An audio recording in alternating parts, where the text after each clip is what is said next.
Olá! Depois do Outubro Rosa, é a vez de chamar a atenção dos homens com o Novembro Azul. O alerta dos médicos para o público masculino é sobre a importância da prevenção e do diagnóstico precoce do câncer de próstata, o segundo tipo de câncer que mais mata homens no país, de acordo com o INCA.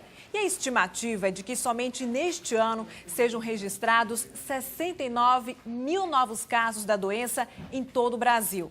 Quem está aqui comigo para esclarecer melhor sobre a prevenção e o tratamento é o médico urologista Dr. Francisco Costa Neto. Seja muito bem-vindo. Obrigado, Tiane. Dr. Francisco, esses números que eu acabei de apresentar são preocupantes? São muito preocupantes, levando em consideração o sistema de saúde do nosso país e que nem sempre esses 69 mil novos casos vão ter a oportunidade de serem tratados e resolvidos a tempo. As pessoas que têm hoje, por exemplo, um seguro-saúde ou que têm um poder aquisitivo mais alto, que podem bancar esses custos, talvez tenham acesso a essa avaliação e provavelmente ao tratamento. As pessoas de um público de baixa renda talvez não tenham essa oportunidade, já que nós vivemos com os hospitais lotados, e sim a oportunidade para que eles façam a avaliação e também façam um tratamento a tempo. Agora, ainda há muita resistência dos homens em fazer o exame preventivo, conhecido como exame de toque? Sim, tem melhorado muito, mas eu diria que ainda estamos muito aquém do que desejamos para que seja feita essa avaliação preventiva. Infelizmente, as pessoas de baixa renda não têm a chance de estarem considerando o serviço público para avaliação preventiva. Então, volto a dizer que as pessoas que têm, na verdade, os planos de saúde, que têm um poder aquisitivo mais alto, talvez tenham acesso a isso. E as pessoas talvez não tenham, porque não conseguem marcar horário com os médicos e não conseguem, na verdade, tempo hábil para resolver a avaliação preventiva e tratá-lo. Então, há uma dificuldade tremenda de se chegar ao serviço de saúde para fazer a avaliação preventiva. E a maioria desses homens desistem disso. Então, apesar de ter melhorado, muita gente buscando avaliação, mas ainda estamos aquém do que gostaríamos. Além dessa dificuldade de acesso à assistência médica, principalmente para esse público de baixa renda, há também falha na informação, no esclarecimento sobre a doença? Sem dúvida, a gente teria que investir muito mais em informação, buscando chegar, na verdade, a esse público-alvo, os homens a partir dos 40 anos, tentando demonstrar não só a importância de se fazer avaliação médica, mas também como se prevenir desse processo do câncer de próstata. Existem inúmeras maneiras de se fazer a prevenção que talvez esteja ligado também não só à avaliação médica, mas também à busca de uma saúde melhor, por exemplo, uma atividade física, uma boa alimentação. Então, essa informação tem que chegar ao homem exatamente na ponta, a partir dessa faixa etária. E para a gente esclarecer aqui, o que é o câncer de próstata? A próstata é uma glândula, na verdade, responsável pela parte reprodutiva masculina. Ela tem importância fundamental na qualidade do sêmen e na própria fertilidade. A partir dos 40 anos, essa glândula começa a ter uma hipertrofia ou hiperplasia. É usual até que ocorra em homens acima dos 40 anos, uma pequena hiperplasia que não dá qualquer sintomatologia e que não está relacionada com câncer. O que é a hiperplasia? É um aumento benigno dessa glândula que pode provocar algum sintoma urinário. Mas o câncer prostático geralmente não dá sintomatologia. A sintomatologia vem desse aumento benigno que pode provocar algum sintoma urinário. A gente sabe que a partir dos 40 existe uma tendência maior à malignização, ou seja, ao câncer de próstata, talvez provocado por alguns fatores de comorbidade, mas também pela parte genética. Então, há de se fazer essa prevenção, eu recomendo, a partir dos 40 anos. Agora, há algum grupo de risco em que essa prevenção ela deve começar mais cedo? Pacientes, por exemplo, que têm um passado familiar de câncer de próstata, a gente recomenda que, na verdade, essa avaliação inicie-se a partir dos 40 anos. Existe, inclusive, Tiago, uma controvérsia em relação a essa avaliação preventiva quando deve ser iniciada.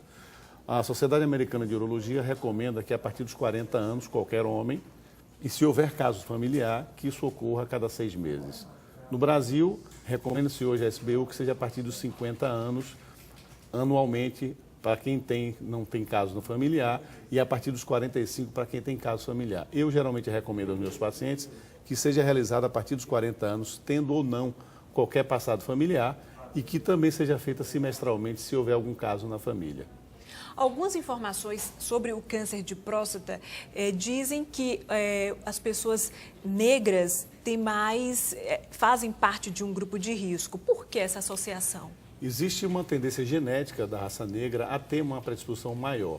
Nós, infelizmente, não isolamos ainda o alelo genético que determina o motivo por que a raça negra tem maior prevenção, eu diria, incidência de câncer de próstata. Mas realmente é uma realidade. As pessoas da raça negra têm essa incidência maior, 1,8 vezes mais do que o pessoal da raça caucasiana, e deve ser feita avaliação com muito mais frequência. Doutor Francisco, no próximo bloco a gente continua falando sobre a prevenção e o diagnóstico precoce do câncer de próstata. Não saia daí. O nosso convidado de hoje do Band Entrevista é o médico urologista Dr. Francisco Costa Neto. Dr. Francisco, quais são os exames preventivos para os homens? Quais são os exames preventivos?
percentual, e isso é tratado oportunamente. Então, óbvio que todos vão ter, na verdade, um pouco de incontinência urinária no início, no pós-operatório, com disfunção de ereção também, e que vai sendo retomado, a depender da técnica, ele pode readquirir toda a sua continência e também essa função erétil. Depende basicamente da técnica utilizada e do experimento do cirurgião, de que maneira a mão desse cirurgião consegue não ser iatrogênica ou não. Então não há por que ter medo, há de se tratar e ser bem tratado. Se ele buscar uma avaliação correta, um bom profissional, ele pode fazer qualquer tratamento que não terá qualquer sequela. E qual o risco de metástase do câncer de próstata? Ou seja, da evolução do tumor para outros órgãos? O tumor, quando não tratado a tempo, ele pode evoluir, vai evoluir, primeiro para os ossos, né, pulmão, cérebro, fígado, mas o mais comum é a metástase óssea. São dores ósseas terríveis, geralmente em fase avançada. Então esse tumor ele vai se disseminando, a depender da sua agressividade, ele pode evoluir muito rápido. E volto a dizer, os homens jovens, abaixo de 50 anos, esses tumores são muito mais agressivos. Por isso o alerta para que façam a prevenção imediatamente a partir dos 40. Doutor Francisco, existe algum mito em torno do tratamento do câncer de próstata? É basicamente a ideia de que ficaram todos impotentes e incontinentes. O homem ainda morre muito de medo disso. Primeiro começa na avaliação do toque. Eu acho que o medo, na verdade, é se tornar homossexual por causa do exame de próstata, o que não é correto. E segundo, com o tratamento, se ele vai ficar impotente ou não. O homem, na verdade, eu costumo dizer que ele pensa com o pinto, ele não pensa com a cabeça. E quais são os riscos de morte, né? Também é bom fazer esse alerta, porque nós estamos aqui falando sobre a importância da prevenção e do diagnóstico precoce, porque existe risco de morte. Sem dúvida. O paciente que não faz avaliação e não é tratado a tempo, ele tem um risco efetivo de morte e há uma incidência muito grande. Eu diria que, por exemplo, em torno de 20% desses casos descobertos se tornarão, na verdade, óbitos. Exatamente por falta, na verdade, de observar corretamente e se preocupar em fazer o tratamento a tempo. Doutor Francisco, para a gente encerrar essa conversa, qual é o alerta que o senhor faz para os homens? Acabar com o preconceito, buscar essa avaliação preventiva, acabar com essa discussão em que faixa etária vai ser feito o exame de próstata. Eu costumo dizer que é apenas um exame de toque, é um exame clínico, como pegar na mama, na perna de um paciente. Então não há por que ter essa preocupação se vai existir um exame ou não que vai substituir o exame de toque. O exame de toque, se fosse efetivo, mais efetivo ainda, eu diria, inicie-se, na verdade, na infância até a idade mais adulta. Por quê? É um exame simples, não invasivo, feito em consultório médico, não necessita de qualquer tipo de tecnologia. Então, é buscar avaliação preventiva, ter, na verdade, uma vida saudável, com uma boa alimentação, cuidando, na verdade, dos seus metabólicos, cuidando do açúcar, cuidando da pressão, cuidando da gordura e da alimentação. E muita atividade física e sexo, que faz muito bem. Doutor Francisco, muito obrigada pelo seu esclarecimento aqui no Band Entrevista. Obrigado a você. E você já sabe, temos um novo encontro no próximo domingo. Até lá!